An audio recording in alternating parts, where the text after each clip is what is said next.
Hello, everybody, and good afternoon. Welcome to the live stream for today, where we're going to be going over accessibility testing with VoiceOver on a Mac. So I hope you're having a lovely day. It is a beautiful, warm, sunny day here in LA, about 90 degrees Fahrenheit. So I do have a fan on in the office. Of course, I have to usually turn off all my fans and air conditioning and heat and all of that for a live stream for the sound quality. And please do leave a comment and let me know if the fan is causing any issues. I think I might get super duper hot if it was completely off, but we'll see. We'll see how it goes today. All right, so we have, you might remember from our live stream 2 weeks ago, so the last live stream that we did, we have this site that is currently available online at discovermercury.site. So available for anybody to go take a look at. And this is an AI generated site. And we did a little bit of accessibility testing on it last time. We did the WCAG easy checks and ran through the site. And I'm getting a note that we can't hear, which I tested my microphone beforehand. Hold on. And it seemed to be working. Camera, audio, Samsung. Yeah, it says it is picking up the microphone.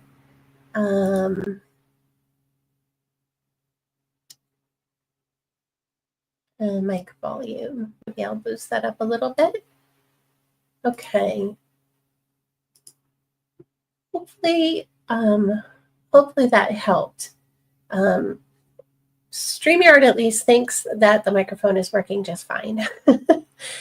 Oh, okay, the fan. Okay, good. I'm glad you can't hear the fan. I might get really sweaty if I didn't have a fan on in the 90-degree heat. All right. Okay, now where was I? Oh, this Discover Mercury site is generated by AI. We tested it last time with the WCAG easy checks, which are a good, kind of first pass, first introduction to getting some accessibility testing done. But of course, as I mentioned in the stream last time, that is not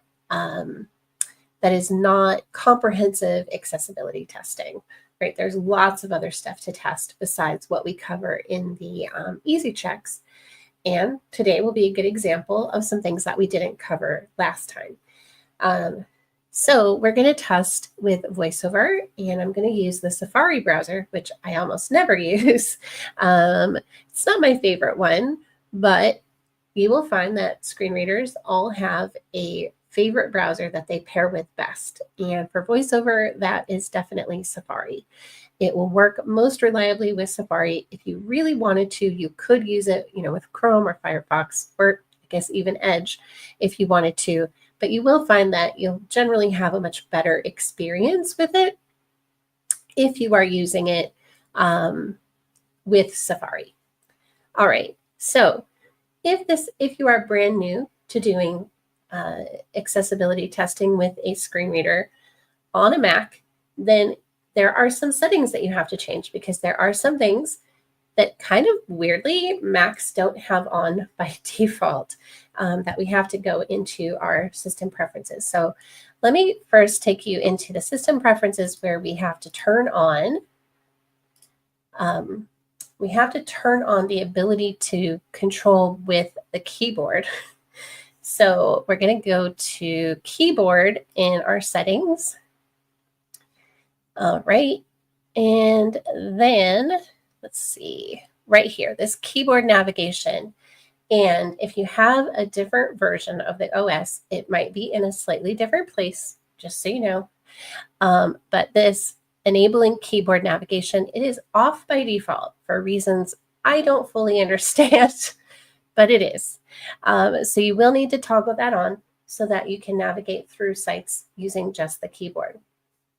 And then once you have that turned on in just your system preferences, then you want to go into Safari settings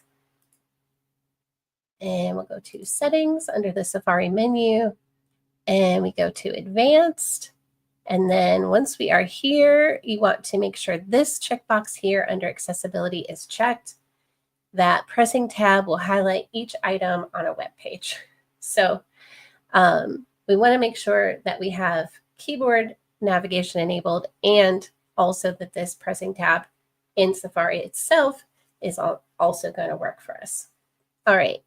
And then I also am trying something new, and it doesn't seem to work perfectly, but I put a key logger on so that when I press keys, it should go to the screen. So hopefully you will see it in the lower right-hand corner of the screen to see which keys I'm pressing. Although I noticed it doesn't show them all, even though I did go into the settings of it and specifically say, show all of the keys that I press. It still doesn't want to do it. All right. So I'm going to turn on VoiceOver in just a second. And before I do that, the very first thing that you want to learn about any new screen reader that you are using is how to shut it up. So you need to know how to pause it. When it starts talking and you don't want to hear what it has to say, that is the very first keyboard command that you need to learn. And for VoiceOver, that is just the control key on your keyboard. So if it starts talking to you and you don't want to hear what it has to say at that particular moment, all you have to remember is to hit the control key and it will stop talking. All right, so I'm going to go ahead and launch it. And how you do that is with Command and then the F5 key. And it does take a second. There we go.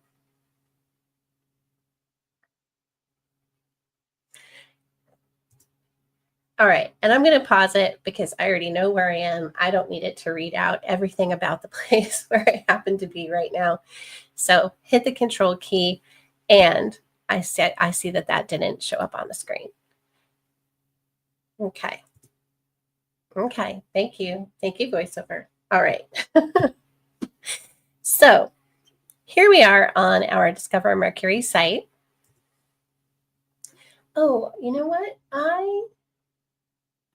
Can anybody confirm if you can hear the screen reader on the stream? I forgot that I have to set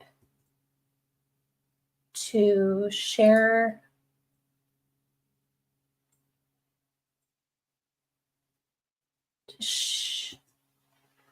I forgot I had to choose to share the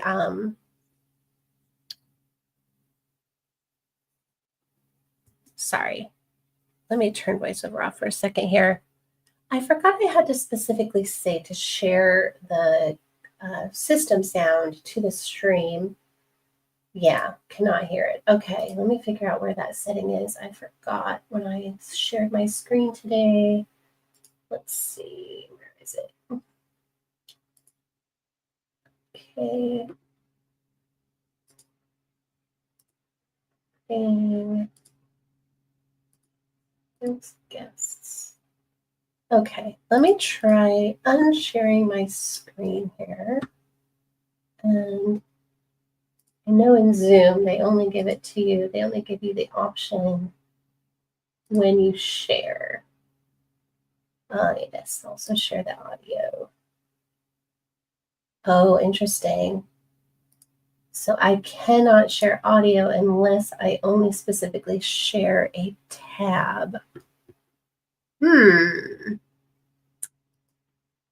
don't feel like I had this problem when I streamed from the Windows computer showing NVDA.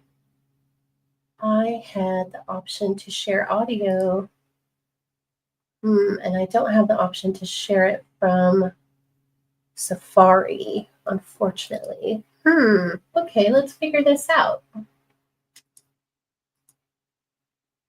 Do I have to invite myself? Let's see. Okay. How did I do this when I was on the Windows computer? Because it definitely worked then. Let's see. Share my screen. Chrome tab.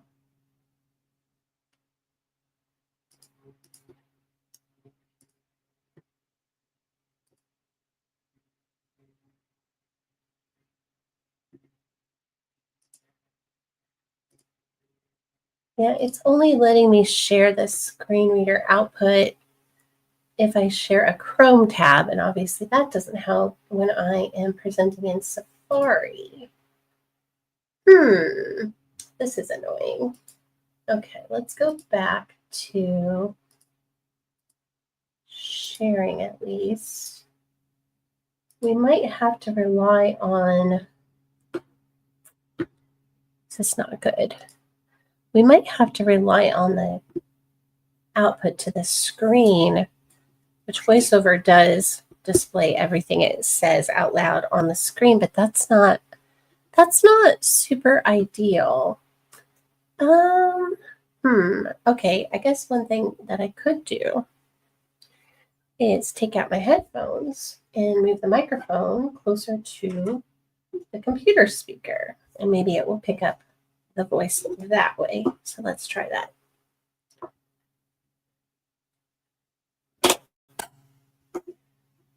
Okay, now let me move my microphone a little closer to my laptop. All right, and let's see how it goes. Let's turn VoiceOver back on here.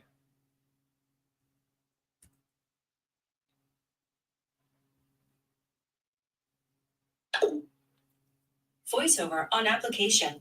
Discover Mercury, Journey to the Innermost Planet, window. Discover Mercury, Journey to the Innermost Planet, web content, has keyboard focus. You are currently on a navigation inside of web content. Okay, how is that coming through? Is the microphone picking up the VoiceOver? Show comment on stage. Oh, wow. That's new, isn't I? But I have to be careful about when I move my mouse over. Desktop. Hello. Okay, Folder. there we go. Actions available. Shh. VoiceOver. Shh. All right. Okay, now I think we're getting there. Okay, so one of the things, if you haven't used a screen reader before, one of the things that can be a little intimidating, I would say at first, is that they don't tend to have much of a UI. It's all about keyboard shortcuts and navigating through it with the keyboard. VoiceOver, I think, actually has a little bit more of a UI than most of the others. Yes, it is very slow, but that is because we are testers and we don't use screen readers all the time. So VoiceOver has a little bit more of a UI than many of the other screen readers. It will, like I said, we see the box on the screen right now where it is printing out to the screen everything that it is saying, which is really helpful. And we'll also see that when we open the rotor that we get a little bit of a UI there. But don't be intimidated by that. So I want to show you. Discover Mercury. Over here. VoiceOver, heading level 2 on this page. All right. The Q University actually has this really nice page that gives you a quick overview of all the keyboard shortcuts. And they also have, if I scroll down just a little bit. Visited heading level. They also have a single page PDF with everything's crammed onto one page. So you can get all of the shortcuts. So I actually have that here that I'll be using to remind myself of some of the keyboard shortcuts because it is hard to remember all of them to figure out how to get through it. And this page will give you a really nice introduction to all of the different keyboard shortcuts and all of the different options that you have. And then, of course, you can get the summary PDF and have that printed out if you would like to use it. Heading level 1, page 1, contain heading level 1. That's what the PDF looks like. So just a nice single page PDF with all of the little shortcuts on there. It is very small, but it is handy to kind of have just one page that's available in front of you. Just all right. Discover Mercury. Okay. VoiceOver always wants to talk over me when I'm trying to talk. Okay, so we talked about Command F5 will turn VoiceOver on or off. And then we have our VoiceOver activation keys, and those are customizable, but by default, what will work is Control and Option. So when you look at the shortcut, when you look at the list of keyboard shortcuts, you'll see a lot of them say VO plus like a letter or a number. And VO just means your VoiceOver keys. So by default, that is Control Option. Also by default, the caps lock key also works. You can customize that though. So if you find that keyboard combination kind of annoying or you just don't like it, you can customize it to use something else.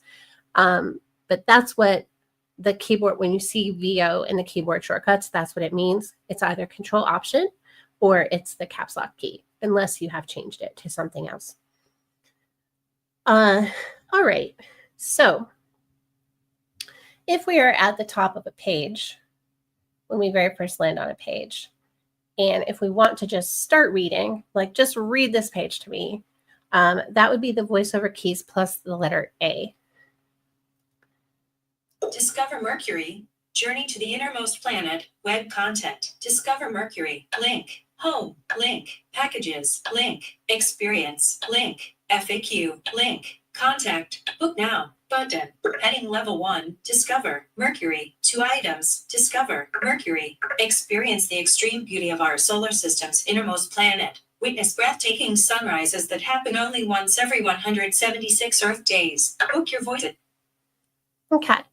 And then when you are done listening to it, just read from the top of the page down to the bottom, hit the Control key, it will pause it, and you can have it do something else. I'm going to show you the rotor next because that's a really nice way to really quickly check some quick things for accessibility. And so how we open the rotor is with the VoiceOver keys. So again, Control Option or caps lock plus the letter U. So I'll go ahead and open that now. Headings menu.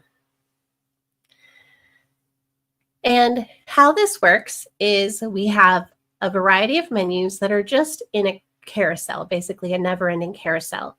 You can use your left and right arrow keys to move between the different menus that are available, and our up and down keys will move us down through this particular menu. You can also, if you're looking for something in particular, you can type a short string to kind of quickly search the list if you know something is on the page that you're looking for.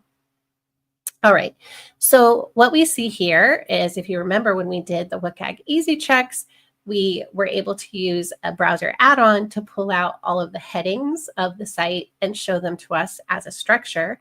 But you can see that screen readers can do this for us too. So we can just see now all of the headings on the site and exactly what order that they appear in. So we see that we have a heading level 1 of Discover Mercury that is all run together with no space in between. So that would be an accessibility issue we would want to address. I suspect that what has happened there is there's maybe a span wrapped around each word because they are styled differently, and there's not a space between those spans in the code. So that would be probably something easy that we could fix. Then we have a heading level 2 for Mercury travel packages, which generally we want to have, we would be looking for one H1 on a page. That would be the main idea of what the page is about. So Discover Mercury is correct if it had the space in it. And then each section of the page would be headed up by an H2. And then any subsections within those sections would start with an H3 and so on going down the page. All right, so we have our Discover Mercury. We have a section called Mercury Travel Packages, which has the 3 packages as heading level 3 in them. So the Mercury Flyby, Mercury Landing, Grand Mercury Tour. We have another section of the page called the Mercury Experience that has maybe 6 different heading level 3s underneath it.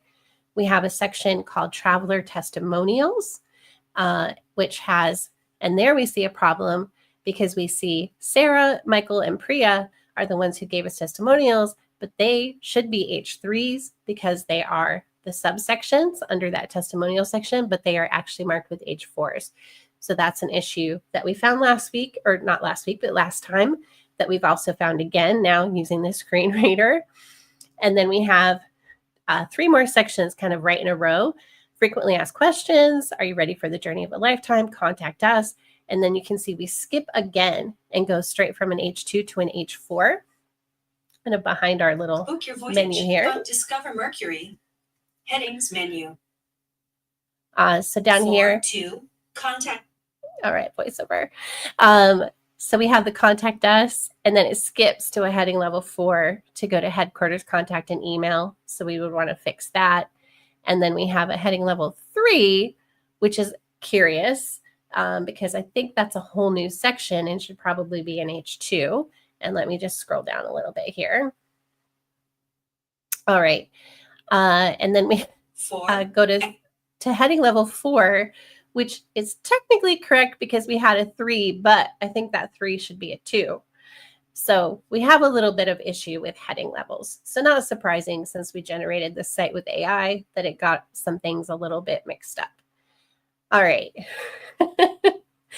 No H6s on this site. Unfortunately, we only got to 5. We only got to a heading level 5. Subscribe to the newsletter ends up being a heading level 5. All right, so I'm going to hit the right arrow key to go to the next menu. Form controls menu. Which is our form controls menu. So this will give us any buttons that are on the page, and it will also give us any text inputs, select elements, text areas, radio buttons, checkboxes, etc., which show up on this screen. Now, one thing that we did find last time on this site is that the AI got a little bit confused about what are the correct uses of buttons and links. And anything that looks like a button but is actually a link, it marked up as a button. So we have a lot of buttons on this page that should probably just be links because clicking on it would probably take you just to another page and not perform any kind of functionality. So the Book Now button that's in the header up here. Discover Mercury. Is a button, right? And presumably that would take me to a page where I would book my trip to Mercury. And so that should be a link. Even though it looks like a button, it should probably be marked up in the markup as a link.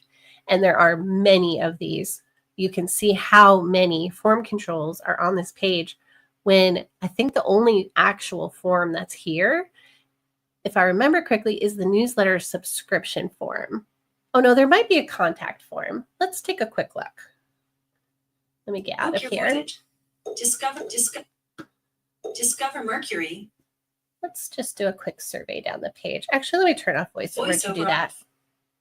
And we'll do a quick survey kind of down the page and just refresh everybody's memory about what this page looks like.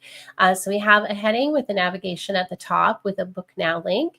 We have a hero section with a couple of, we have an animation here on the Book Now button that we cannot control or stop, so that is a failure.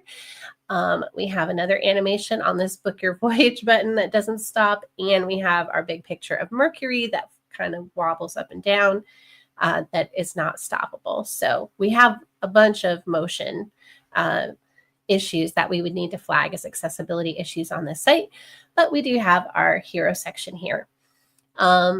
With a headline, some text, and what looks like buttons, but are probably actually links, or should be links rather. Then we have this little section of quick facts about Mercury. Then we have the section of our Mercury travel packages. So we have 3 different packages that you can choose from, and each of those has a Book Now. Looks like a button, probably should be a link because that's probably going to take me to another web page where I would fill in a form and go ahead and book this trip.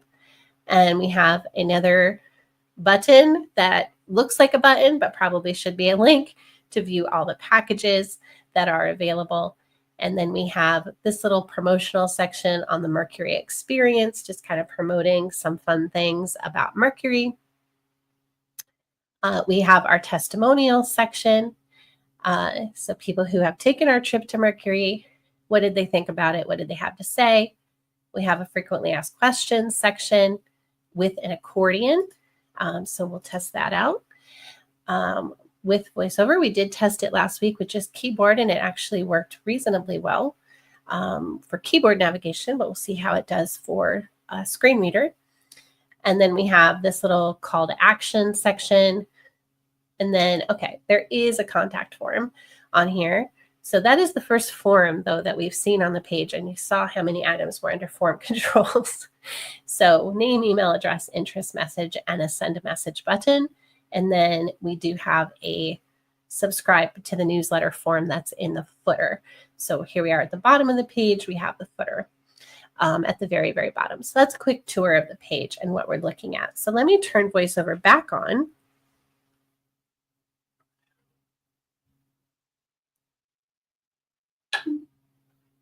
VoiceOver.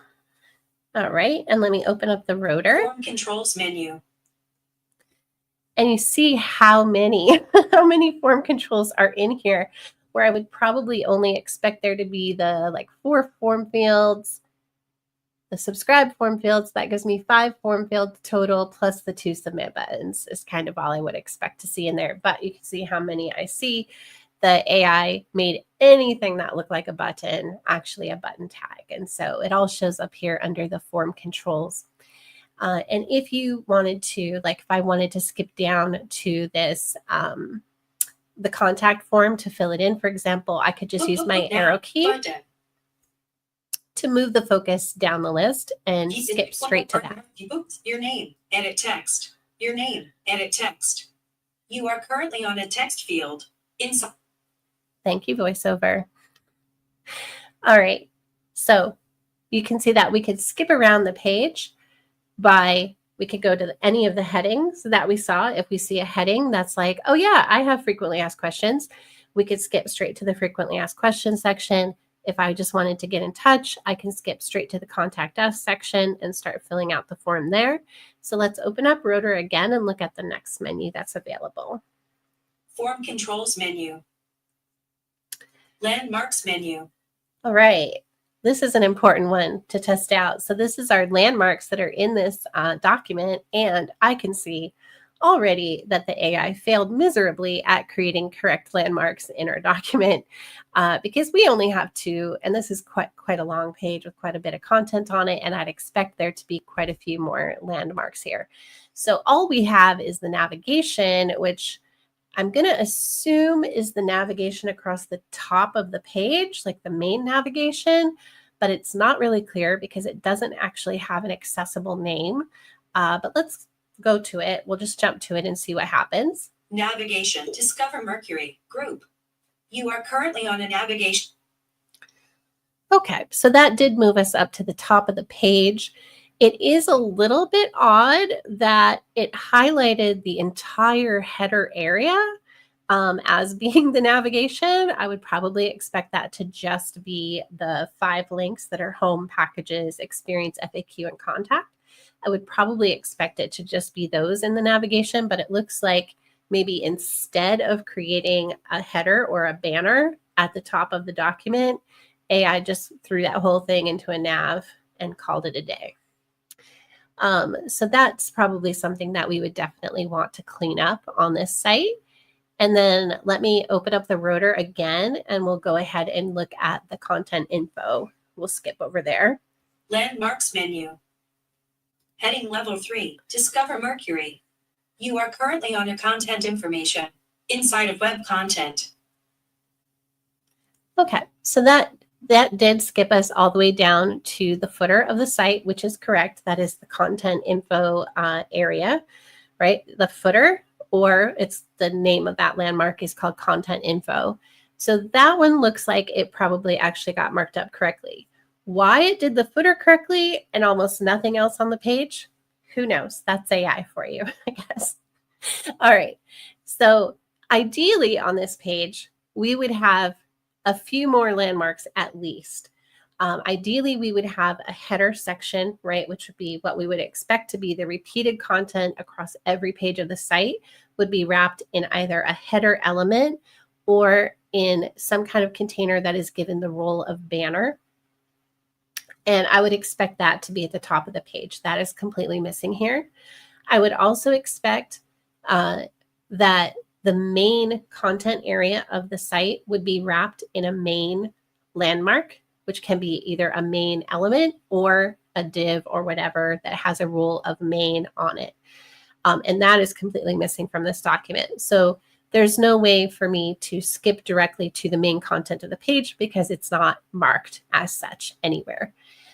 I don't know necessarily, like another landmark that could possibly be there would be an aside or a complementary role. And that's often, if you think about a blog that often has a sidebar where you can see, the 5 most popular posts or the 3 most recent comments, or maybe some ads or a search bar and things like that. This page doesn't really have a sidebar like that.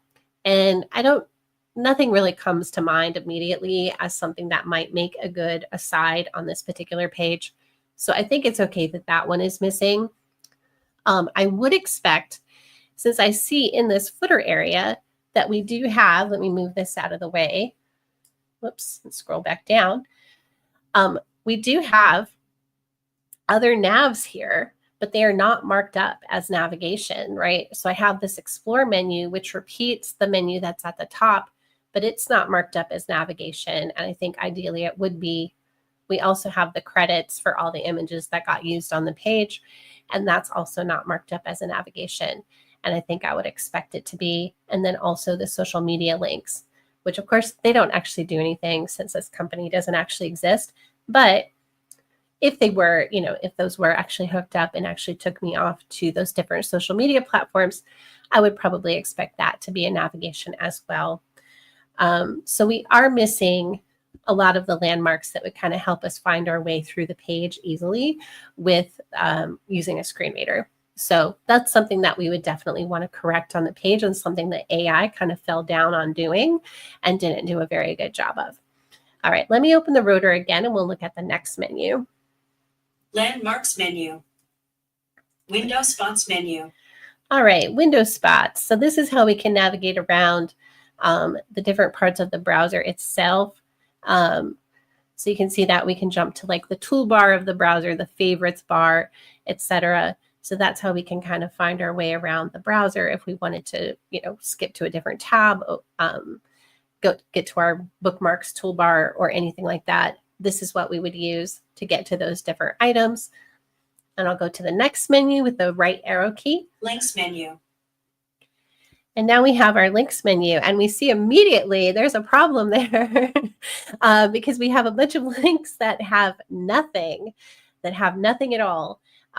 So this is another good thing to check when we're doing accessibility testing, because a screen reader user can jump around the page and just look for certain links. So maybe I came here and I'm just looking for a very specific thing and I just want to head straight there. Well, whatever these things are here that have just question marks on them, right? These things down here, who knows what those links are? Could be anything. So just like any of the other rotor menus, I can use the up and down keys to navigate through this list and then hit the enter key to jump straight to that thing on the page. So we have home, we have packages, experiences, FAQ, contact. Those all seem pretty good. They give me a good idea of what's going to happen when I click on those links. And then it's all repeated again, which is interesting and makes me think that maybe there is a hidden mobile menu somewhere up at the top of the page that is maybe not hidden correctly because it is picking up those links. And if they were hidden correctly, it wouldn't see them at all. It wouldn't be listing them out. And if they are hidden from view, you shouldn't be able to get to them. You shouldn't be able to navigate to them at all. And so that's something that we might have to check out. I might have to just shrink the screen and see what happens and see if there is actually a second menu there that's maybe hidden incorrectly. All right, so we have the exact same set of links again, so that's all fine. And then we have, And then we have, because all of our things that should be links are actually buttons. So all of our things that say, book now, start your journey, all of those kinds of things are all buttons. So we don't even see them here on the link page.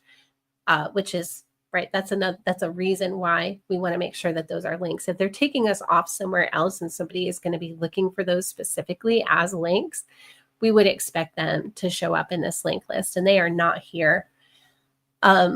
So that's why we're missing so many things. And then we have, I recognize starting with the PIA 15162. PIA 15,162 by NASA. Thank you, VoiceOver. Starting there, we have that is the list of credits, right? That I'm linking off to where those images came from. And then we have, so that ends with bubble. So that's one of the images that is supposedly a picture of Mercury is actually a picture of a soap bubble. So that's a spoiler alert for you. Mercury doesn't actually look that nice. And then we have these links here that have no text in them at all. So let's go ahead. I'm just going to move the focus down to one of those, and we'll jump to it and figure out what it is. Bubble. Link, comma. You are currently on a link. To click this link, press Control, Option, Space. So it looks like those are our social media links. They don't actually have any text in them at all. And so you can see that as a screen reader user, you have absolutely no idea what that is. So it is asking me, do you want to click this link? How do I know if I want to click this link? I have absolutely no idea what it is. And the other issue is, right, it's like we're talking about screen reader users today, but the other problem the other place where that becomes a problem is that if I am a sighted user, but I don't recognize one of those icons, I don't know where that goes either, right? Even if I can see the icon, if I don't recognize what the icon is, then that doesn't really help me either. So icon-only links are pretty problematic and should probably be avoided whenever you can. I know that they can't be avoided all the time, but they are pretty problematic.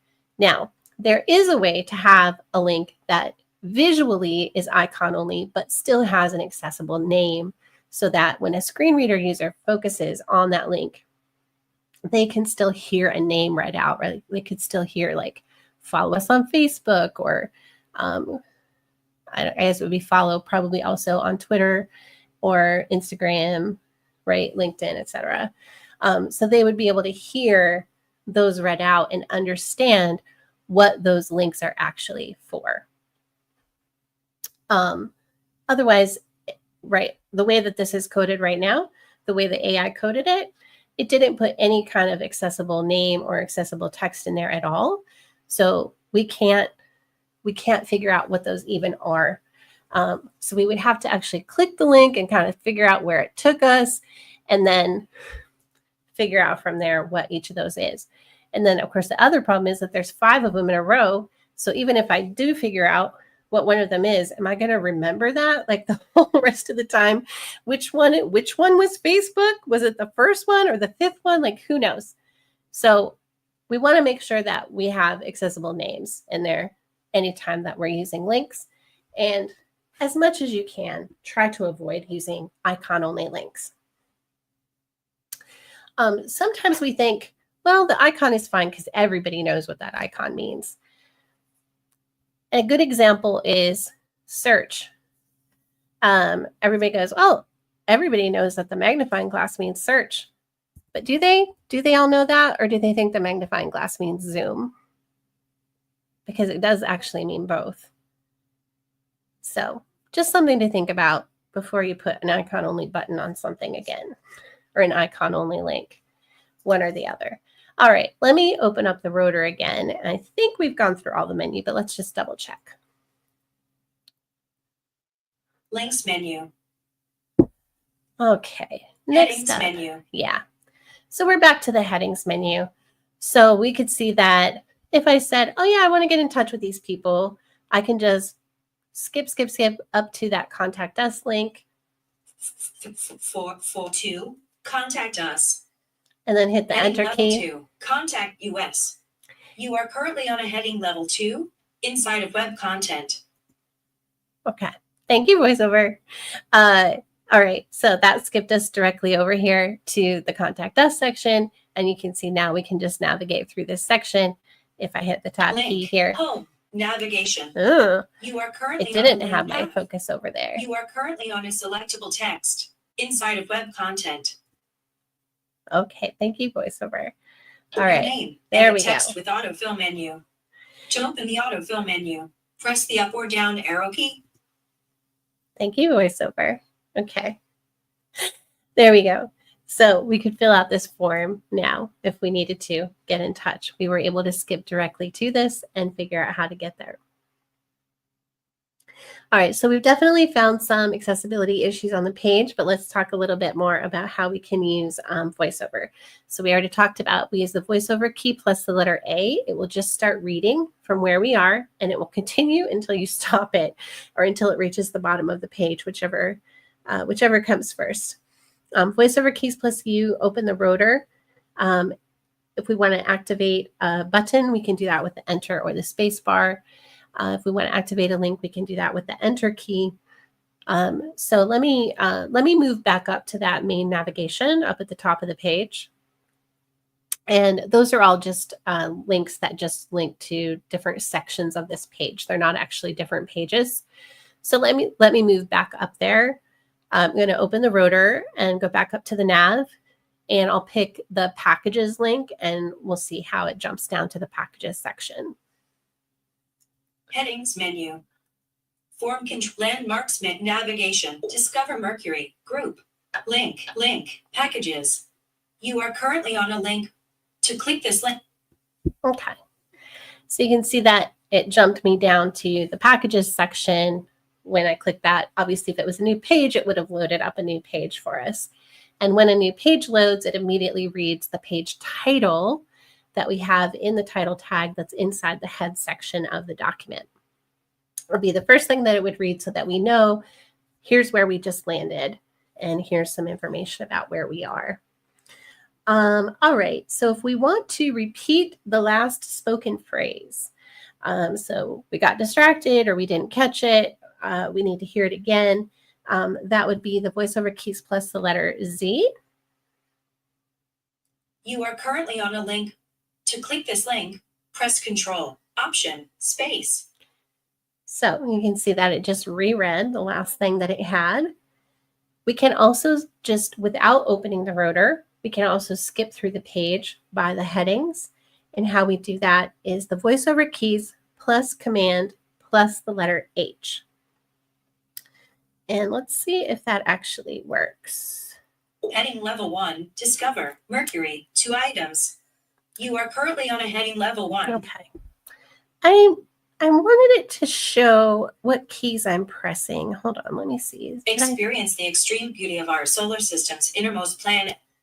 Okay, did I turn that off? Let me try that again. Okay, I'm going to skip to the next heading. So VoiceOver keys plus Command plus H. Heading level 2, Mercury travel packages. You are currently on a heading. All right, so it's not showing the keys that I'm pressing. So I'll just have to keep telling you what I'm pressing on the keyboard. All right, so you can see that VoiceOver Command H, I can just skip down the page, go through all the headings, and maybe find what I'm looking for that way. We don't have any tables on this page, but you can use that same key code, VoiceOver keys plus Command plus T, to skip to a new table. Luckily, we don't have a lot of tables on the web these days, occasionally, but luckily those are kind of a headache, so we don't have to deal with those. Now, what if I am going through here by the headings? So VoiceOver Command H, and I'm going VoiceOver Command H to go forward through headings, and I want to go back. I just have to add the Shift key to that combination, right? So it'd be VoiceOver keys Command Shift H would take me backward. Heading level 1, Discover, Mercury, 2 items. All right. So to any of these that we're going to skip forward, if you just add Shift, you can also skip back. Just like if you're using just the Tab key, right? If you say Shift Tab, it goes backward the other way. All right. So let's talk about some page elements. So we don't have to open up the rotor to navigate around by links either. that is VoiceOver Command L, will take us to the next link. So let me just go ahead and do that. I'll skip through a couple of links on the page. So VoiceOver Command L. Home, link. You are currently on a packages, link. Experience, link. FAQ, link. You are currently on a link. To click this link, press.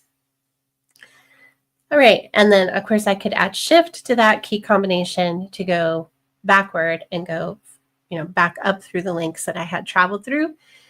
We can also, if we want to, just go to visited links. So if I'm looking through like a Wikipedia page, for example, that has lots and lots of links out to other resources, and I think, oh gosh, a few links ago, there was that really good article that I went over and looked at for a second. What was that? Like, what was that one called? You can do just the visited links. So just the links that you have already visited. That's not going to work on this page because it's all a single page, but just to let you know that that is an option and that you would use just the letter V instead of the letter L. So VoiceOver Command V would take you to just the visited links. If we want to skip and go through just the form elements, that would be the letter J. So it's VoiceOver Command letter J. Your email edit text email field, blank. So you are currently on it. We were already in the footer, so it skipped us right to the subscribe to the newsletter. And then because I'm at the end of the page, I can't do it again. So if I want to go backward, I have to say VoiceOver Command J with the Shift key added in there also as well. Send message button. You are currently on a message, edit text, Mercury flyby, intro, email address, edit your name, edit text, speak to a consultant, button. You are currently on. And now we see that we are skipping to all those things we expected to be links. We're skipping to them now because they are buttons. So speak to a consultant. I would expect that's going to take me somewhere to another page.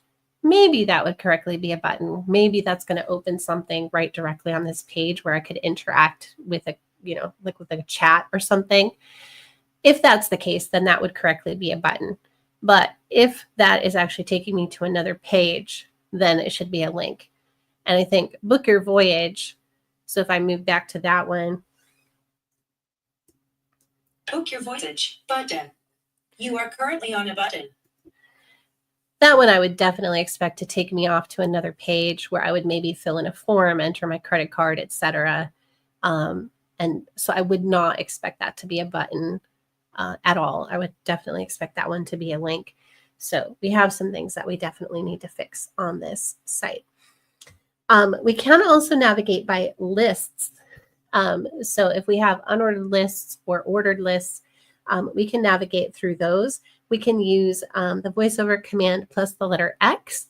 And I actually don't know if there are any lists on this page. So let's find out. So VoiceOver command X. List not found. No lists. No lists on this page at all. So I would say that generally for a navigation, I expect a navigation to be a nav element with a list embedded inside of it. So I know VoiceOver is going to start talking, but there we go. Maybe it's not. All right. So this navigation that goes along the top of the page where we have, our home, packages, experience, etc. Generally, I would expect that this, this collection of 5 links would be wrapped in a nav element and it would be an unordered list of links. But this page has no lists at all. And then if we scroll all the way down to the footer, Discover Mercury. the same thing here. So I would expect this explore section, which has 5 links under it, I would expect that to also be a nav. That's an unordered list of links. The same thing for the credits, and probably even the same thing. I just noticed that the social media links, the heading above it says credits. That's hilarious. AI.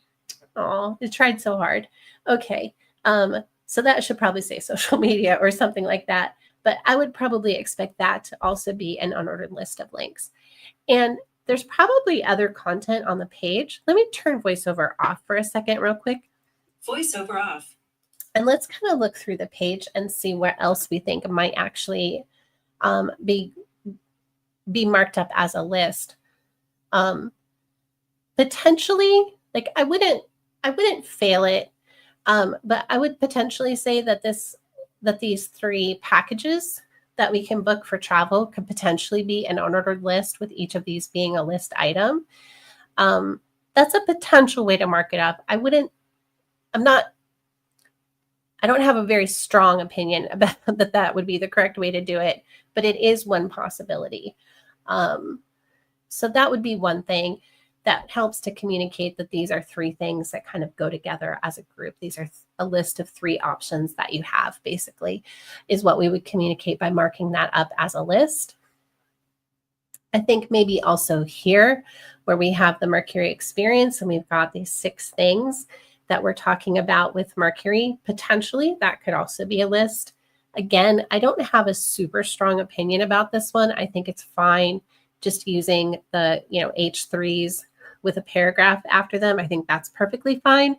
But you could definitely make an argument for that should be unordered lists with list items in it. The testimonials, maybe not. The frequently asked questions, I would say probably not.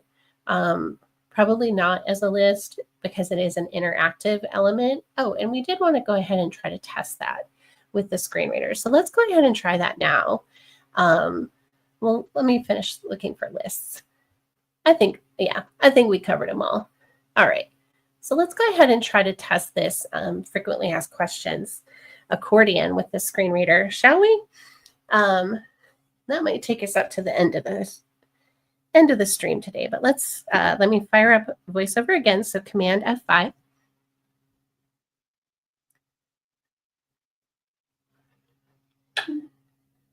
VoiceOver on application. So you saw how long that took. I don't know why, but it takes a long time to launch VoiceOver. So don't get discouraged. If you hit the key combination and it didn't come up, just wait a minute. Because if you hit it again, then you're just going to turn it back off. All right, so let's go ahead. Let's do navigate by headers and go to the frequently asked questions. So VoiceOver keys, Command letter H. Heading level 2, heading level 4, heading level 4, heading level 4, heading level 3. Oops. Discover Mercury. You are currently on a heading. So we went past it, so I have to do a shift. So VoiceOver shift, Command H. Heading level 4, heading level 4, heading level 2, contact, heading level 2, ready for the journey, heading level 2, frequently asked questions. All right, we made it. On a heading level 2. We made it to the section. All right, let's kind of see how we might want to what we hear when we try to navigate this accordion here with the screen reader user, or with the screen reader. Sorry. Is it safe to travel to Mercury? Button. You are currently on a button inside of web content. All right, so I did notice this last time that the AI did actually mark the questions up correctly as buttons. But I don't know that they have all the ARIA attributes that they should. So let's see what happens when I click this button. Absolutely nothing. So yes, there is definitely a problem there. So I would have expected that we would have heard that this opened a new content area for us, and given us the opportunity to read that content. I think probably if I tell VoiceOver to just start reading, it would probably read the answer there. So let's see what happens if I try that. So that is, again, just VoiceOver keys plus the letter A to just start reading from where we are. Is it safe to travel to Mercury? Button. Absolutely. Our spacecraft are equipped with the latest radiation shielding and... So if I have it read, it does read that content. But we are missing some attributes on that button that would tie it to that content area and then indicate whether that content area was expanded or collapsed. So that seems to be completely missing. And we could probably, let me turn VoiceOver off and do a quick inspection with the console VoiceOver off. Let's see if we can figure out what we've got there. All right, let's look at this button. Yeah, so you can see that, let me upsize that a little bit so it's a little bit easier to see.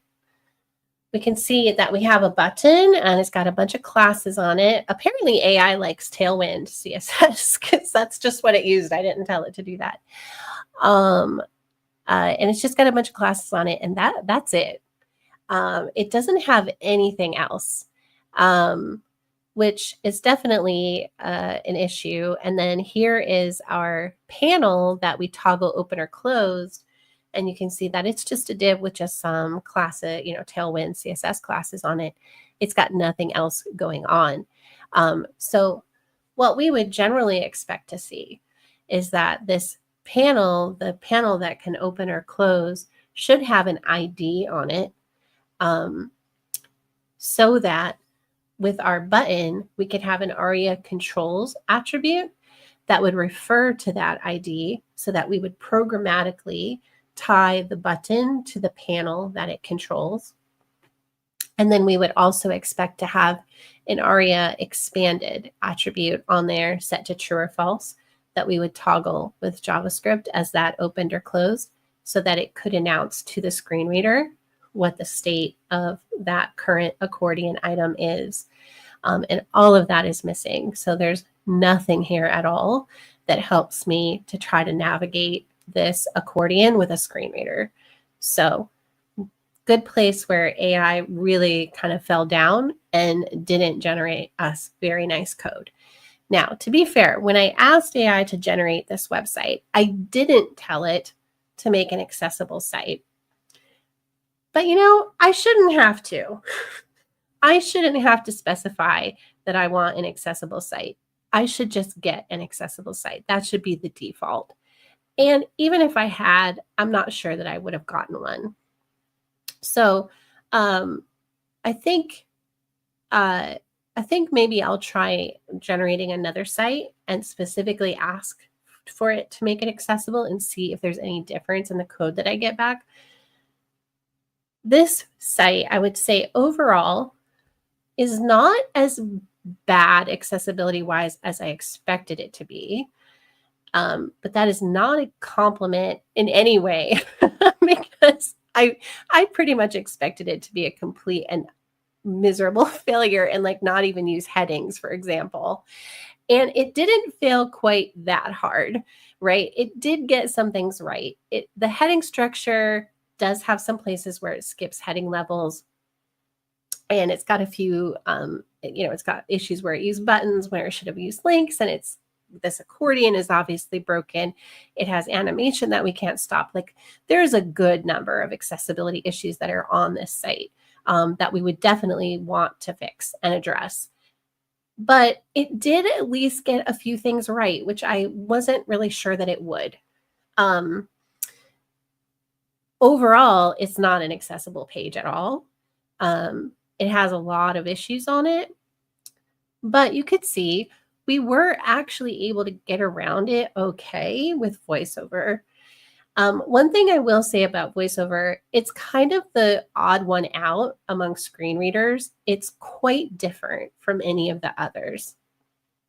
And it's not uncommon that you will find things that work fine in VoiceOver that actually don't work at all in JAWS or NVDA, and vice versa. And it's also not used by a lot of people. It's only maybe 9 to 10% of screen reader users are using VoiceOver.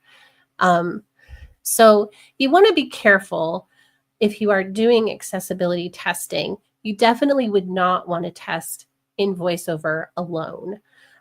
You would definitely want to use NVDA and or JAWS in addition to VoiceOver. The other crazy thing about VoiceOver is that we have VoiceOver on Mac OS devices, but there's also VoiceOver on iOS devices, and they are not the same. So you will notice significant differences actually between VoiceOver on an iOS device and VoiceOver on a Mac OS device. Even though it's the same developers making it, right? Like the same company making it, there are significant differences. So even if you are testing with VoiceOver, you'd also want to open up, an iPhone, or you can use the emulator that comes with Xcode if you're on a Mac, and step through that with the mobile version of VoiceOver because it's different. It's completely different from the desktop version of VoiceOver. So VoiceOver is a little bit of a headache, and definitely you would want to test with it, especially if you have it available, right? It's free. You don't have to pay for it. If you have a Mac device, it's on it. No matter what kind of Mac device it is, it has VoiceOver on it.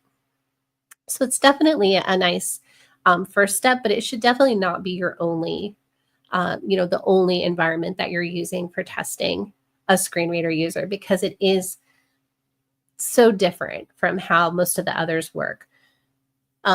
So I just wanted to make sure that I mention that, because I don't want anybody to think that, oh, well, I tested it with VoiceOver, so it's good. You definitely want to test with other things. And if you don't, of course, not everybody has, 50 devices sitting around their office, which can be a little bit of a headache. But there are online sites where you can go and use these different kinds of environments and test with different browsers and different operating systems and different screen readers. So definitely check those out if you don't have access to different devices. Right? Another option would be that you would have a team of people doing accessibility testing, and one person is a Windows person and one person's a Mac person, and one person, is using mobile devices, etc. That would be another way, is that you just have different people kind of responsible for, different operating systems or different screen readers where they happen to be, an expert, or that's what they use all the time, and they build up a lot of expertise in that particular environment. So they're going to be a way more effective tester than somebody who only fires up a screen reader to do accessibility testing, right? So it's a good idea to involve people in the testing who are full-time assistive technology users. So that's another good thing to keep in mind before you push something to production. All right, so I think that's where we're going to wrap it up today. 2 weeks from today, I'm going to do another live stream where we're going to look at using NVDA and Firefox on a Windows machine. So if you're interested in seeing that, jump back on here 2 weeks from today. And thank you so much for joining me today. It's been a pleasure. Everybody in the chat helping me out. We figured out how you could hear VoiceOver. So we got that figured out. Sorry for the little delay while we got that sorted out. Definitely, if you just do a search, a web search for VoiceOver cheat sheet, this little resource here from DeQ comes up like the first or second result. So you could read through this page, or you can grab the single page PDF that you can just print out and keep beside you as a reference. If you are, getting used to testing with VoiceOver. But thank you so much for joining me today, and I'll see you 2 weeks from today for NVDA and Firefox on Windows. Have a great day.